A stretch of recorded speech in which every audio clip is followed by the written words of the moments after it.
Good evening. My name is Joseph Berger, and I'm the Theater Operations and Events Manager at Film Forum, an independent, not-for-profit, four-screen cinema in Manhattan's West Village.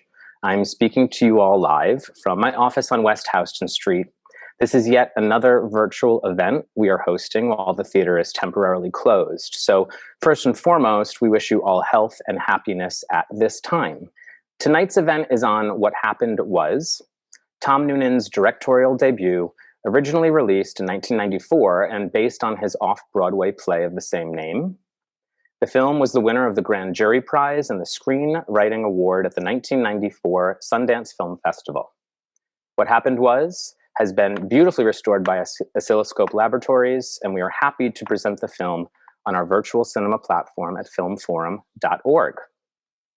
I am going to take this moment to welcome our guest moderator this evening, Sheila O'Malley. Come on in. There she is. Sheila is a film writer who contributes regularly to RogerEbert.com and Film Comment. Sheila has also written for the New York Times, LA Times, Sight and Sound, and Criterion Collection. She's a screenwriter and performer and a member of the New York Film Critics Circle. Hi, Sheila. How are you? Hi. Thanks for having me. Very excited. Thanks very much for doing this. You wrote so beautifully about this film for Film Comment back in July of 2019. So I feel like you're the perfect person to moderate this discussion. It's kismet. I know. And I know you love the film, so I know that you're really excited to be here too. Very excited. It was one of the things I pitched to them, and I was super happy they took the pitch. It was great to write about this film, which I love. Karen Sillas plays Jackie in the film. There she is. Hi, Karen. Hello. Karen plays Jackie in the film, reprising her role from the original stage production.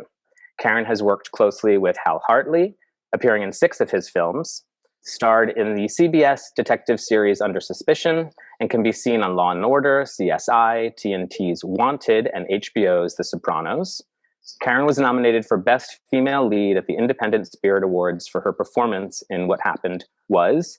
She's in Santa Monica right now, and will soon come back to the East Coast and live in Connecticut.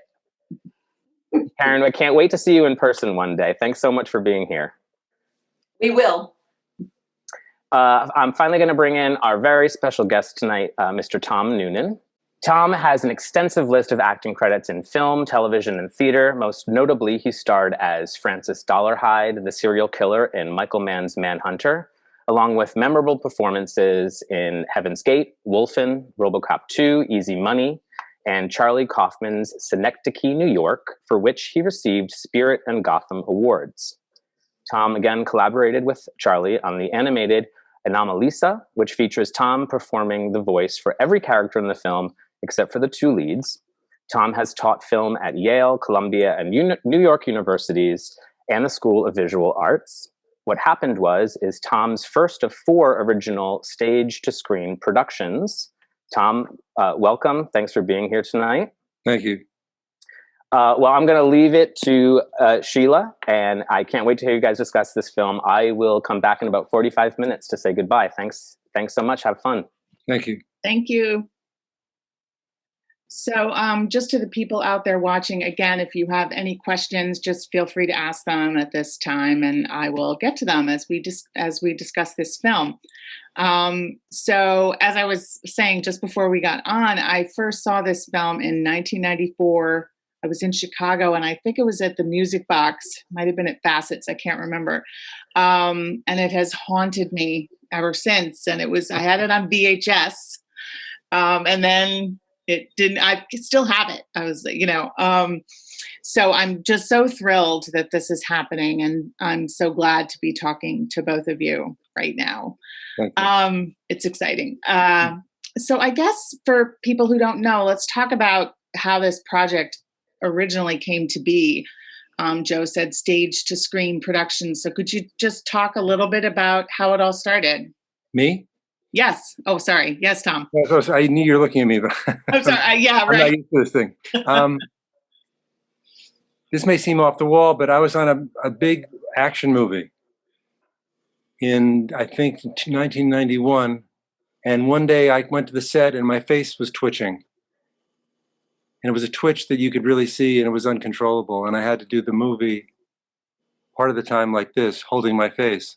Really? So when the film ended, I realized I had to do something. So I went to every doctor in the world. Nothing cured me. And finally, I thought I should just ask myself what it is that's bothering me. And I said, you're doing stuff you don't really like. Wow. So I called my agents up and I said, I'm not going to act anymore. I'm going to go and write a play or a movie and do something of my own. So that took 10 months.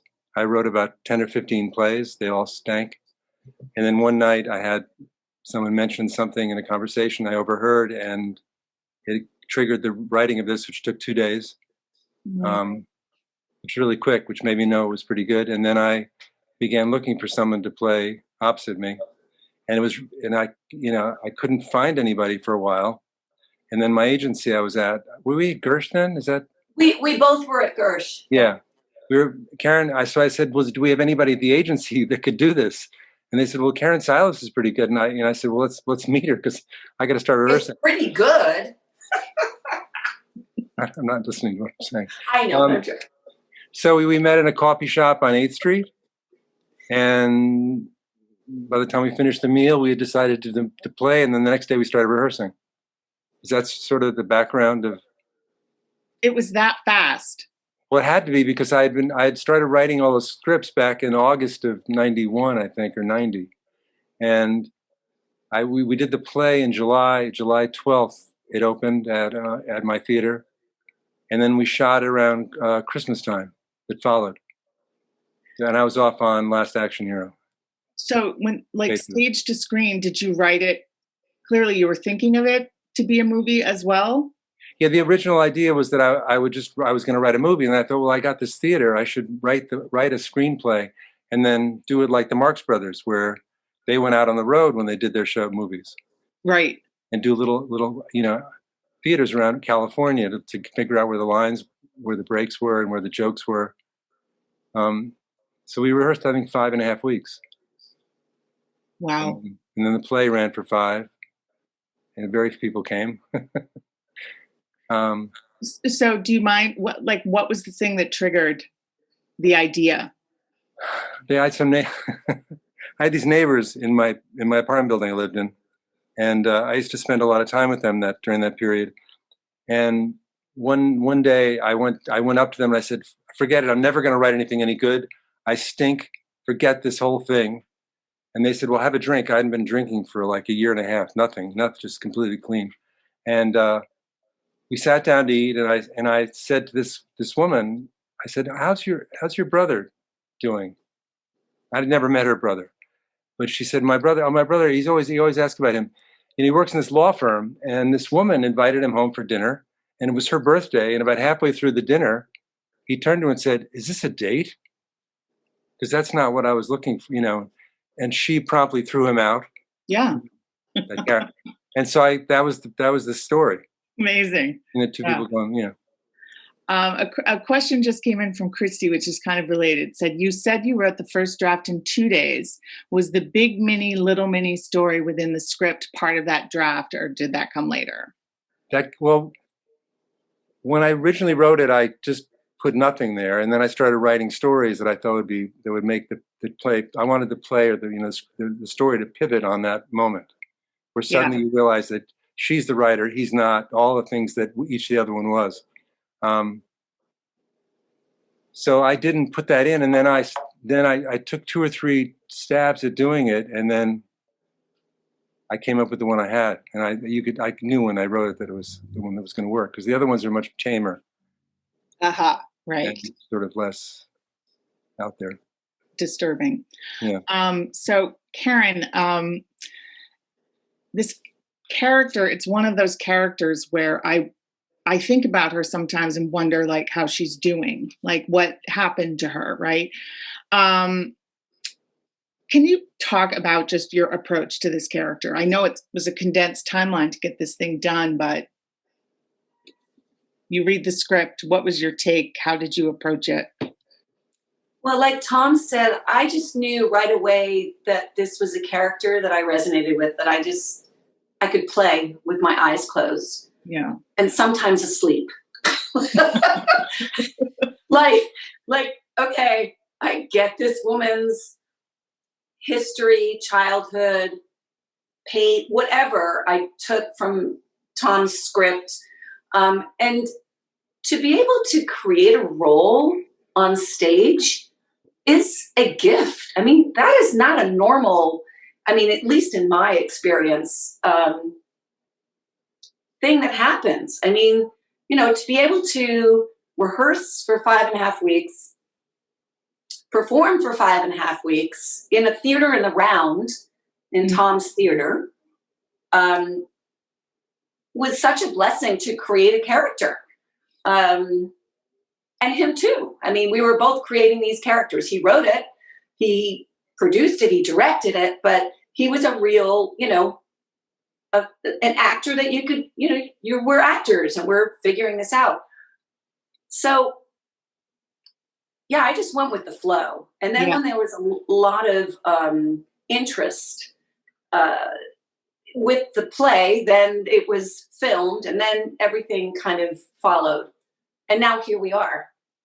It's amazing. Yeah. I have to talk about the apartment, or I don't have to talk about it. I want to hear you talk about that space and how you thought about it and how Joe DeSalvo shot it. It seems to literally transform as the film goes on. Like, I could have sworn the drapes were another color, kind of. They were. So they were. All right. So talk about all of that. Talk about the drapes. Well, what I wanted to try to do is to use these things that I'd read about with different directors doing this kind of technical work. But since the play switches after the reading of the story by Karen, I wanted to make the apartment feel different.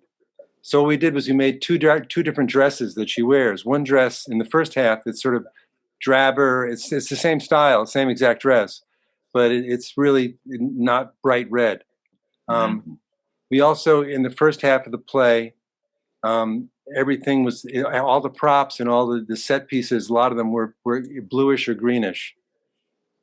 And once she comes back out of that room after reading the story, we switch all the props out. Like, instead of, you know, Dove detergent on the sink being green, we put a red bottle or a pink bottle.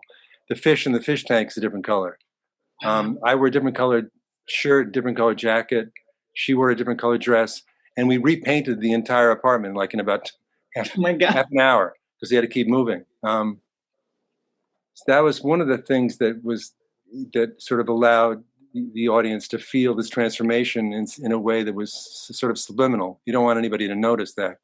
None of these changes were that dramatic, but they really did add up to a different feel. We also did because we shot in film, we pull processed, which means we underexposed and overprinted. We didn't open the lens open as far as you could for the first half of the movie, and then we printed the negative. We made it. We made up for that lack of light in the first half, and it made the image in the first half slightly greenish, more highly defined, the shapes and stuff. So it was sort of very muted and controlled and dour, sort of. In the second half, she has the red dress, you know, and all this different props being changed.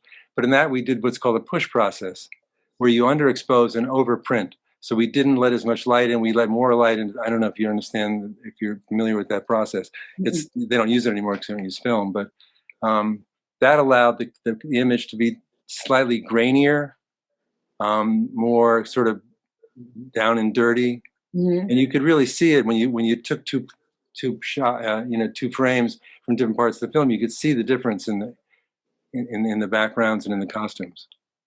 That's one of the things. Her reading that story is the moment that the event kind of changes.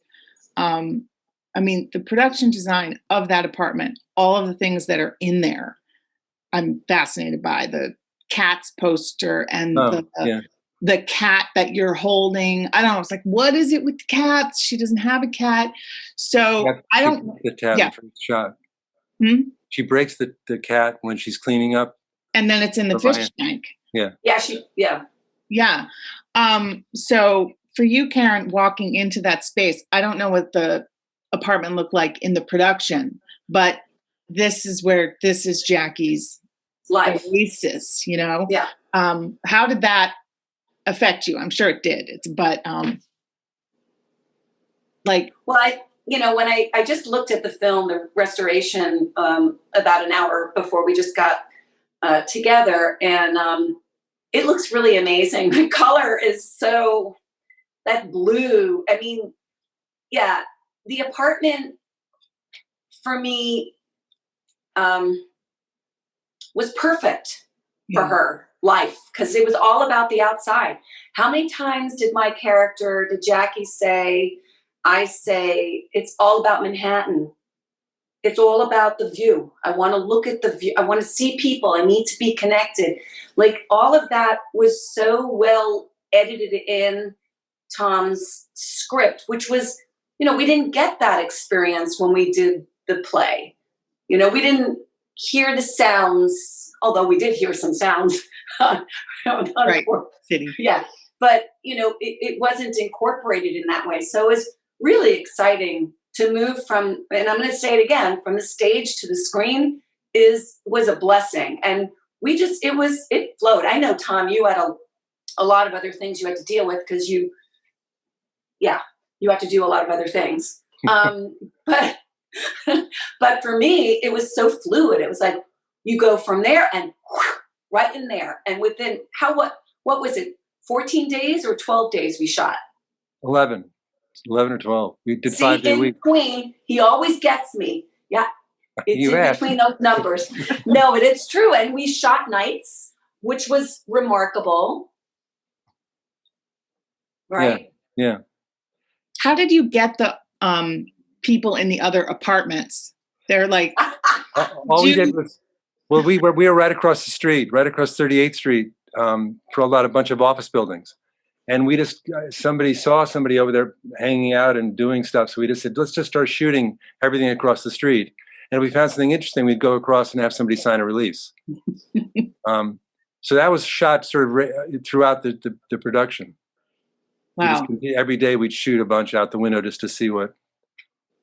I know, because I'm assigning meaning to all of it. Like, there's, Yeah. that's just an audience. And also the apartment she has is much bigger than someone probably could afford with the job she has. Yes. But we need those long runs and that distance between the two characters, I think, to make the play really work. Because a lot of people would say that when they saw the film. And I don't know. So. But it doesn't feel. I mean, for me, it doesn't feel like a strictly realistic place. It feels like her inner self. Her is coming into that. Yeah. And what was interesting is that today, when I watched it for the first time after the remix, I just noticed, Tom, a beam that was between both of us in the beginning. Yeah. I never knew that. And now I understand it was intentional. Yeah, because everything inside that apartment was built. It was a dance space. It was a completely empty, clean space. Right. And so we built everything in. We built the kitchen in and everything. So we put pillars around. Yeah, it's amazing. I didn't know that. Break between, yeah. Yeah. It for the most part, it takes place in real time, which feels, either theatrical, but it doesn't feel like a play. It just feels like, oh, we're literally seeing this event unfurl. I know a couple of your other films, I think, are also in real time. So can you talk about filming that? And well, the real time thing was when I started writing seriously. I used to think, why do people stop momentum and the motion in a play and take a break? So it somehow encouraged me to write. How I used to write was I'd sit down and write, and on the table next to me was a compendium of Pinter's plays. And I would write, I don't know how much, a couple of pages in the morning, and then I'd feel myself veering into writing things that I'd seen in movies before, which I didn't want to have happen. And I'd read Pinter for a half an hour, and then go back, and it really saved me a bunch of times because I've written a lot of bad scripts, and I know where they go bad, and In this case, it was just very lucky that I was able to keep sort of my heart open, or whatever how you want to describe it, through that whole process of allowing that stuff in that was, that was in my, it's sort of in my unconscious, which is what you want when you're writing, at least for me. I want to be able to write stuff and not remember what I wrote, and go back later and read it and go, where did this come from? I jumped around a little there, but Joe DeSalvo shot it. How did that collaboration go? Well, Ted Hope was he who ran Good Machine, and now he's a big deal in Hollywood. I met him on the set. I was directing an episode of Monsters, this little cheap monster show. Hey, I was on that too. Not in the So Ted was my AD, so I got to know him a little bit, and he kept coming up, and we would talk during the breaks, and he said, I'm working with these new directors, and we're thinking about making a movie. And I said, well, who are you working with? And he said, this guy. He said, Hal Hartley. And I said, I don't know who Hal Hartley was at that point. But then Ted and I started hanging out, and he started bringing people to the show because he liked it, and he kept bringing crew people. I said, we need DPs. I want someone to shoot this who's seen the play. I want people to understand the emotion of what goes on and the shape of it. And so he was really great. He would bring 5 or 10 crew people every night. And then I'd go out with them and talk. And Joe was I just loved Joe immediately. He was really up for anything. And he was great with actresses and the actors. But I was the only actor. So, but he was great with Karen. Yeah. He would come up to Dolly and go, I was beautiful. And it's like. Well, also remember the Dolly was a wheelchair. Oh, right. Well, that was during the rehearsal part of it. Right. Yeah. That's what I kind of remember. Yeah. It's sorry to me to contradict you. No. You can contradict me all you want. Okay. So Joe was great. And we spent months prepping the shoot.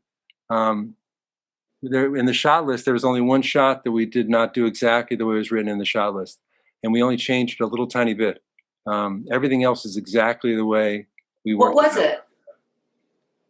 Nobody's going to know what this is, but then when the dolly goes around your dressing room at the beginning when you're changing your clothing, and we go across that mannequin, that shot was originally a steady shot, and we panned in this way, which we tracked around.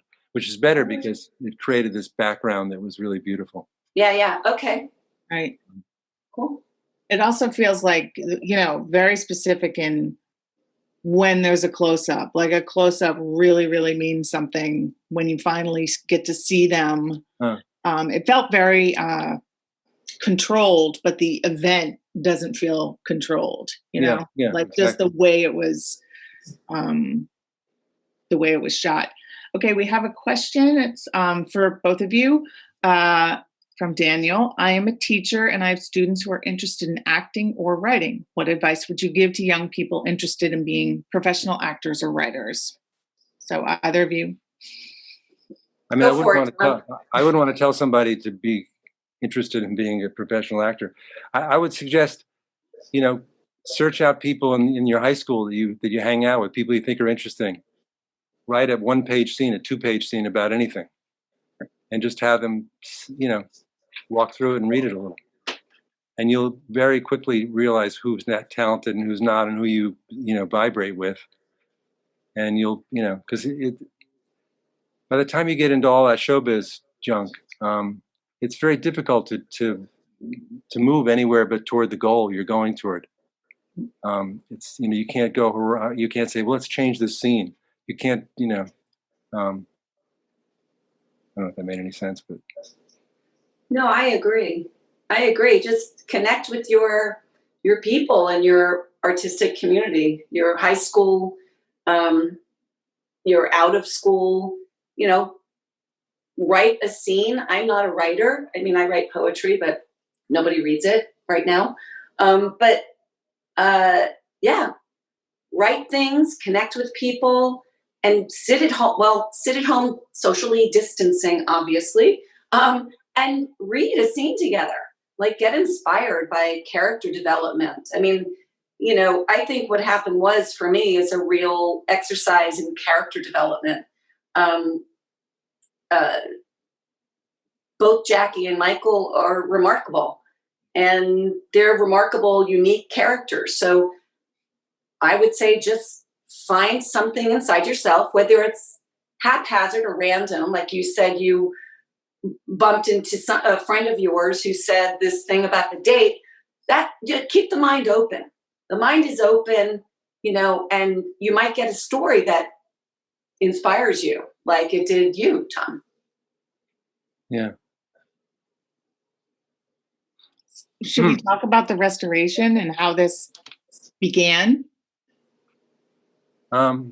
Geez.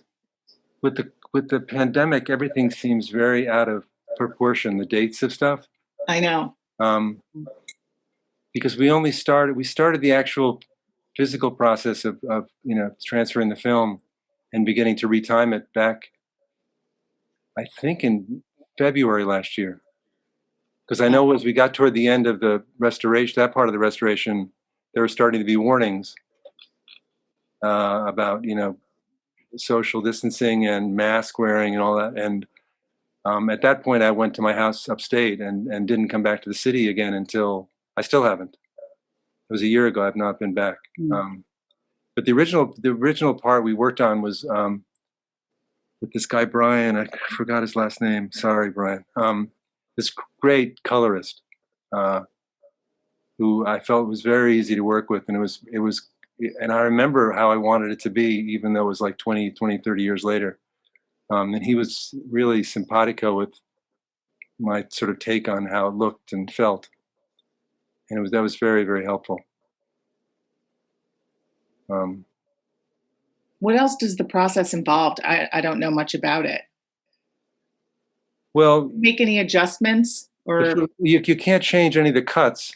Really, you can change a little tiny bit. You can, but you really can't change anything. The first thing they do is they take the film and they transfer the original negative, which was in UCLA in their basement vault. We brought it to New York and transferred the original, you know, reels onto a digital format. Then the next thing they do is they go through and they do a thing called a dustbuster, which scans every negative of thousands and thousands of negatives, and any little tiny imperfection in the frame and in the film stock, they would fill it in. It was sort of like plastering, and you'd come back and it's hard to describe it. The whole feeling of the movie changed with just little tiny bits of specks of dust.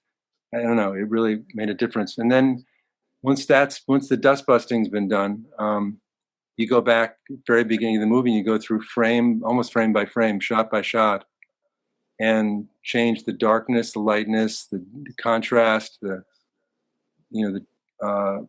the actual colors.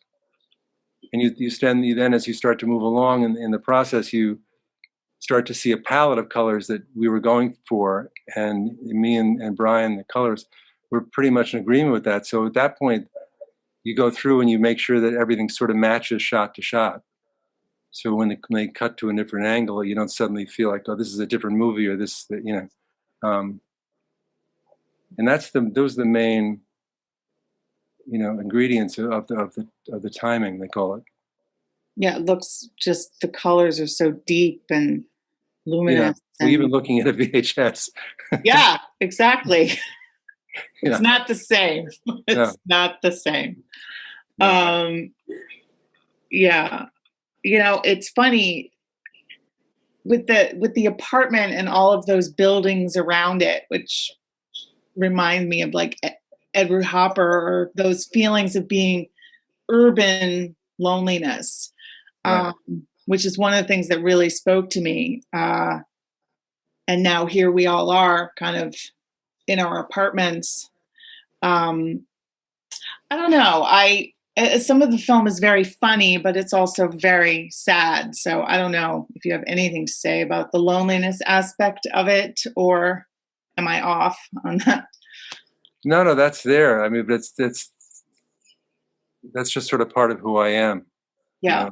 I don't, and not that that's me in the movie, but the things that appeal to me or that I struggle with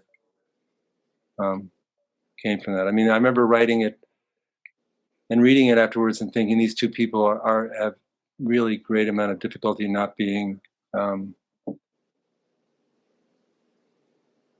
skittish and unable to connect and unable to have anything flow and go anywhere. There was very little hope that they had.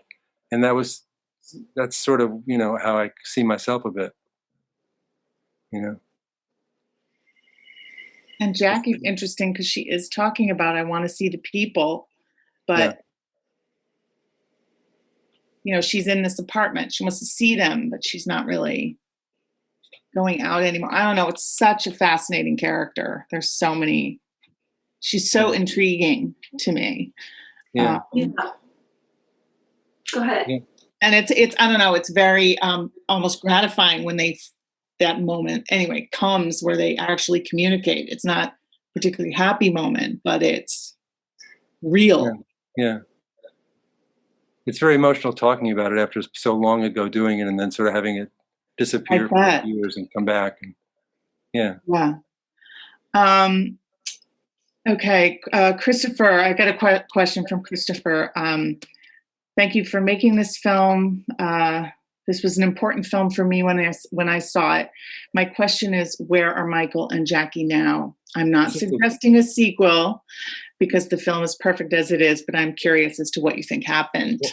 When you started this last question, I was about to say, I wrote a sequel about 4 or 5 years ago, and Scott McCauley, who produced the original, liked the script, and I thought the script was pretty good. It's nothing like the original. I mean, the same people are in, but it's a very different sort of shape as a film. And we came close during that period of 4 or 5 years ago to getting somebody to finance it, and that fell through like things do. I've always paid for my own movies from acting, so I never had to worry about that. But now I don't make that kind of money like I used to. So we're looking to, I think, try to shoot this. And it's called What Happened Next. And it's about it's 20 years later. Wow. Yeah. I hope, am I still in it? Yes, of course you're in it. Yeah, didn't I send you the script, or are you joking? Yeah, I read it once. Okay. I'll read it again. Hold on 1 second. I gotta go for one quick second. Hold on. Okay. Keep talking. Okay. It's basically, it's the same sort of story, I'm the same person to a degree, but it's just a very, very different angle on it. And there are lots and lots of characters and lots of locations, and yeah. Oh, I want it to happen. I want to know. I mean, I have my own idea of where they are. Yeah. I try to be hopeful, that they're doing okay. They're doing okay. I mean, it's not, well, it's dark. It's not as dark as the first one, but it's, I should, I don't know, maybe I should send you a copy. If you like to read stuff. You should. I think she'll read it. Yeah. I'll read it instantly. Are you kidding me? Oh, okay. Great. I don't know. I have a feeling. Yeah. But one of the things I wanted to say, Tom, is I watched it for the first time in 19 years.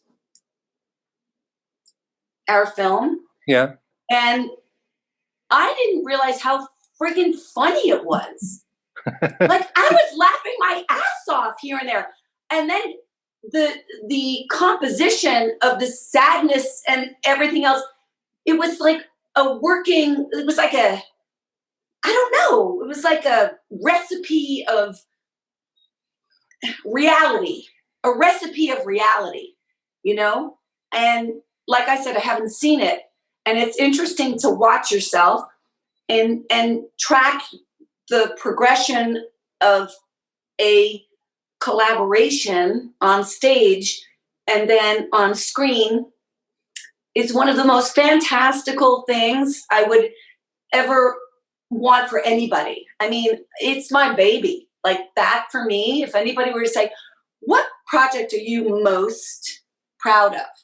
I would say What Happened was. Huh. Can I tell a story about you from the shoot? Please. And if you feel like objecting, just stop me. It's okay. I can object you anytime. we got about halfway through the story with you reading the story from the book and you were overwhelmed with emotion. I know. And couldn't It go happens. on. Let me finish. I know, I'm sorry. You stood up and you said, I'm really sorry. And you started walking away. Do you remember that? And I said, sit the fuck down and finish this. Go where you're going. And you came back and sat down, and it was that moment in the play. We needed that. Without that, there's no way that the play would work. The transformation was fueled by the sadness and grief that you have. So, and it was just perfect. It had never happened in the play, and it happened that one, and you're doing it now. Shut up. Okay. Take the ball, somebody. Okay. Somebody. I'm so excited for more people to be able to see it and experience it. Thank you. That's great. Yeah. So I have one last question, or maybe more will come in. I don't know. From Matt, this is for Tom. Do you have any new projects as a director in development or in pre-production that you intend to resume at some point in the post-pandemic future? I mean, what happened next is really something, especially right now, because this is fresh in my psyche, wanting to do. I also moved upstate in the middle of all this, about 10 years ago or longer. And I still would like to work up there and shoot movies away from the city, but nothing specific, not like it is with, what happened next. Wow. Very exciting. Thank you. Yeah. So, I mean, it had all this, the film had, awards and attention at the time. I mean, I remember it somehow came on my radar that I went to go check it out. So, why wasn't it available on DVD? Because DVDs were not made until after the movie came out. I think DVDs started in 93, 94.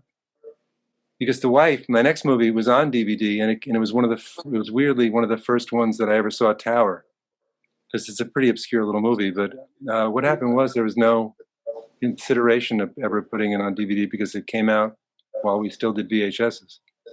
So there was this gap. It was it was just an unfortunate timing. Yeah. There was no run through that. Yeah. Right. So if there are any other questions out there, send them in. One last thing, it's the alcohol. This is just a very specific question. The presence of alcohol in this film is fascinating, and both of you sort of, this is the real time aspect, track the level of drunkenness from moment to moment. Right. Any Okay. comments? Yes. Tom, can I take the lead right now? Please, When we were doing, I know you're going to say, I think. Go ahead. When we were doing, I love him so much. When we were doing the play off Broadway, I had this it was a theater in the round. So you could smell my breath. Now this time during pandemic, that's not a good thing, but you were so close to me and us, right? We had a little refrigerator, and everything is, Tom can contest or, say what I think everything that he wrote for the play really translated into the film. I don't remember a lot of change. He can talk about that. But for me, I remember one night we had to buy, we were drinking a lot of wine, and it was non-alcoholic wine. So this company that whatever. Oh my God. So we forgot to stock the little refrigerator with the extra wine, and we had the real wine behind there, and I had to use the real wine. Do you remember that, Tom? Of course I remember. I know you knew you were going with this, yeah. Oh my God! We actually drank a bottle of wine together while we're performing the play because. And what happened? You remember what happened? You remember what happened? What happened? What happened is that we were sitting on the couch during that scene that we kiss in. Yeah. That was the first night we ever kissed each other. Was the night we got drunk. It was one of the last shows we did. We had never had there was no kiss in the script. So now you're informing things. So just don't drink, people. Well, not if you rehearse for 5 weeks and then run the show for 4 weeks. There's a lot of emotion, and suddenly you're and drunk a lot of connection, and then we're drinking real wine because it's in the script, and you got to drink. And so every time I was looking at the film today, I was thinking, oh my God, we just went through 3 bottles, and they were all Ariel. They were all like non-alcoholic because that's what we did. And then all of a sudden we're switching to bourbon or scotch, and then there's no champagne. I mean, yeah. So it's an interesting question about the alcohol, and talk about the scallops. We don't have time for that, do we? Oh no, we don't. I don't know. I'm not trying to cut you off, but no, don't worry about it. I mean, we have a couple more minutes. I'd love to hear. Well, for the scallops, we did bananas and sour cream or yogurt. No, it was yogurt. Yogurt. Okay, yogurt. Bananas. Okay. Like, I hate both things, but we ate them. Yeah, terrible. Every night we hated it. It was awful. And that bread was so hard to eat. It was so hard. And what about the salad? Yeah. The way you are with the tongs, just like I know. Smacking it down in the bowl is like, this is bleak. Yeah. We had a lot of fun. Very fun. Yeah. Yeah. One more question for you, Tom. Do you have any plans for your plays to be published so they can join the ranks of timeless dramatic literature? People do this theater versions of my scripts pretty regularly, especially what happened was. But for some reason that I've never understood, I could never get any of the plays published as plays. I have like 8 or 10 of them that are pretty good, and some of them were, got raves in the Times or got really good reviews and didn't get published. And I never could understand. I thought maybe they think that I'm a film person and that I'm not. My brother was a playwright, and I sort of emulated him in a lot of ways. It's very curious. Yeah. They're easy plays too. They're few characters, one set. Right. Yeah.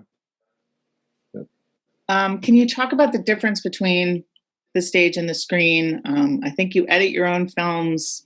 Were there any surprises in the editing that worked on stage that didn't work on screen? When she tells the story in the play, over the course of the rehearsing and doing the performances, Karen got great at doing that play. When we went to the set and started running that scene, I realized even then, but later I realized that it was too long, because the length of the play, the length of that story in the play, in an enclosed space, worked. The length of it in the movie, stretching something out, making it longer, is not a way to create dramatic action. So I ended up having to cut it down a whole lot, which was really difficult. Because there's so much in it that's great, and altogether it just didn't hang together as well as I wanted it to. Nothing to do with Karen's performance; she was great in all of it. But that was one of the biggest things I struggled with when I was editing. Most of the other scenes were I stuck by an editing plan that I'd had well before we shot. And how about the scene in the dollhouse, where the dollhouse? Oh, we had finished shooting. We shot for the 2 weeks. And then I think the Super Bowl was the next Sunday or the Sunday after that. And I wanted to do something different with the dollhouses that we hadn't been able to do when we were shooting the original. So we had a Super Bowl party in this guy's loft. We borrowed somebody's 35 camera. And, we're drinking beer and watching a football game, and somebody took the little shadowy figure and moved it through the windows, and we just started laughing our asses off, and we kept shooting it mostly because we thought it was funny. And then when I got it in the editing room again, it really worked. I mean, that's that moment when he sees that. It was really That's hilarious. I was laughing so much. Yeah. You going like,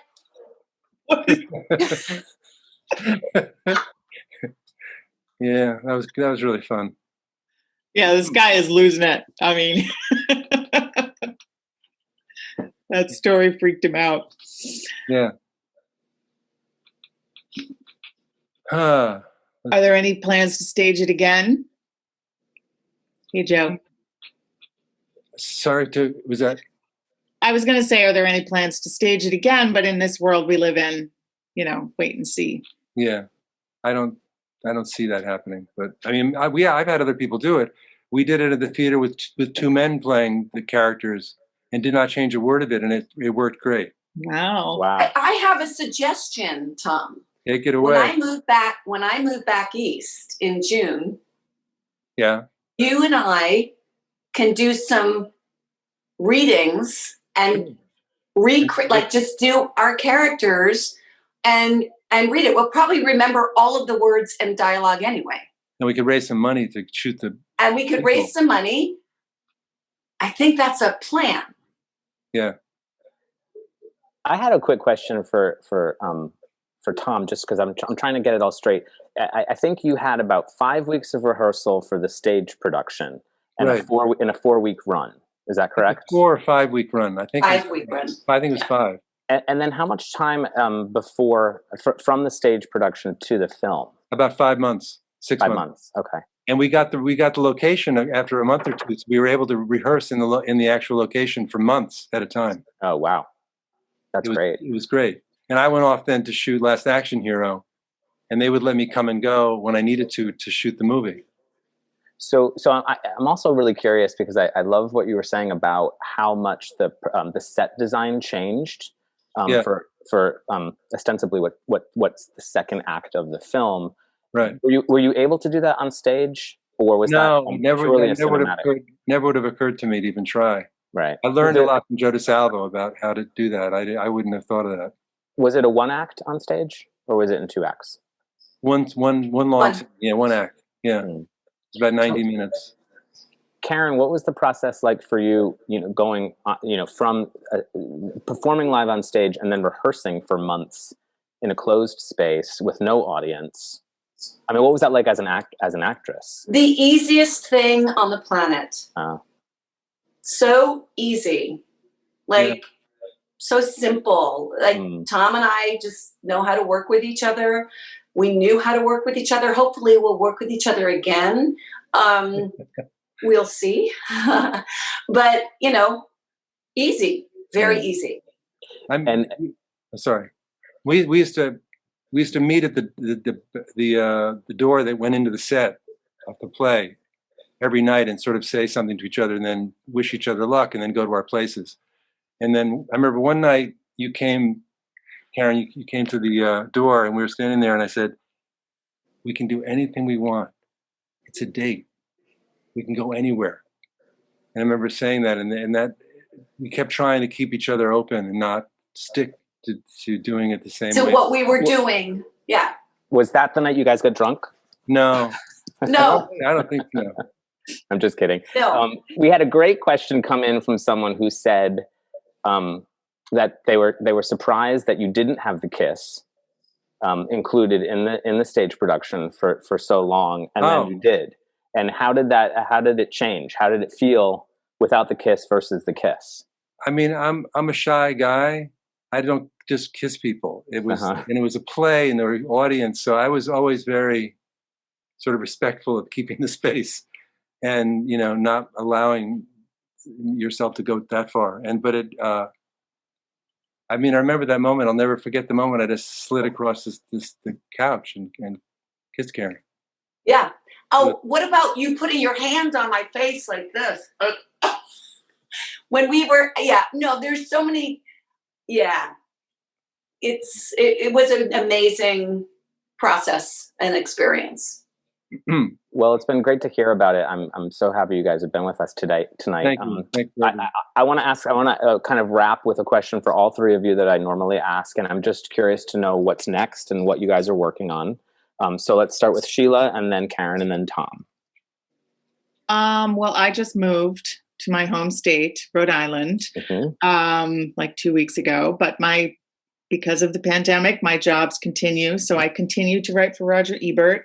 I have a couple of big projects this month, which I can't discuss, not to sound, but so I have a lot that's going on as much as possible in this environment. And Karen. And thank you so much for sharing. And I look forward to getting to know you more, Sheila.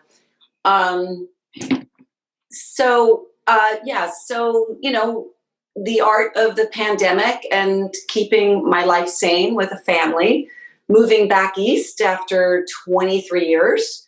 Really looking forward to that on many levels, artistically, physically, emotionally, all of that stuff. I have a new film coming out that I did a couple years ago with Suzanne Guassi. I worked with her twice already. She's an indie filmmaker. It's called T11 Incomplete. It opens the beginning of April. We shot that in New York as well. So I'm looking forward to being close to my indie people back east. And Tom? I want to survive the next 6 months or however long this takes, or a year, and have my children survive, and maybe get What Happened Next made. I don't know. Sounds like a great thing to aspire towards. Yeah. So yeah, good luck everyone, and thank you all for being here. I also want to thank Oscilloscope Laboratories, especially Nick Camacho and Sydney Tanagawa, and everyone on the Film Forum staff who helped put this event together tonight, especially Elspeth Carroll and Adam Walker. Please join us on Film Forum's virtual cinema platform. We present a dynamic selection of premieres, including documentaries, world cinema, and American independence, as well as restored classics like What Happened Was. Visit filmforum.org to see our current selection of films to rent. And finally, stay connected with us through our email newsletter and our social media handle, Film Forum NYC, on Facebook, Twitter, and Instagram, and YouTube. And I want to thank Oscilloscope and Film Forum for making this movie come back. Thank you very much, Tom. Yeah, no, it's a great movie, and this has been a really, really great event. So I guess we'll all say goodbye, and I would love to just wish everyone health and happiness,